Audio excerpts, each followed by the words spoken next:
Bonjour, welcome back to the Los Angeles French Museum. We're online only for now, fingers crossed.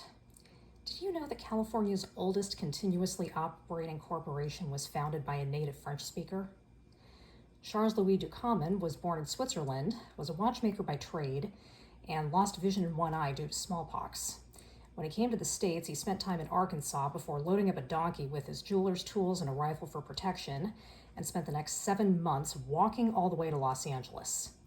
If you've been to the Natural History Museum of Los Angeles County, you may have seen that very rifle and his jeweler's scales in the Becoming Los Angeles exhibit. In 1849, Charles Ducommun opened a combination jewelry and hardware store in the French colony, but soon added whatever would sell. Mining supplies sold well in those early days due to gold prospecting.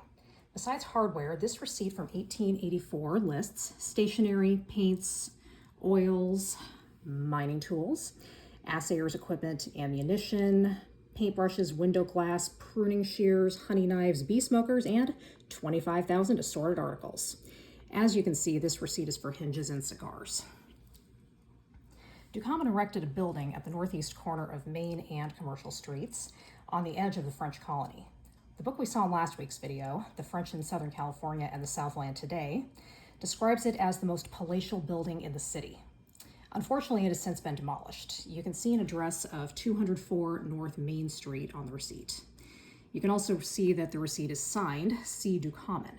Charles Louis would have been 63 years old at this point, so it may possibly refer to his son Charles Albert, who would have been 14 at the time. Charles Albert ushered Ducommun into the 20th century with a focus on tools and sheet metals, finally shifting to aerospace. In fact, Ducommun Industries associated with early aircraft designer Donald Douglas, and Ducommun sheet metal was used in the construction of Charles Lindbergh's Spirit of St. Louis. Ducommun Industries was headquartered in what is now the Arts District for many years, and one of the streets bordering the former Ducommun Yard was named Ducommun Street around 1875. Before that, it was named for a French-Jewish merchant, and before that, it was named for two French brothers, but that's a story for another day.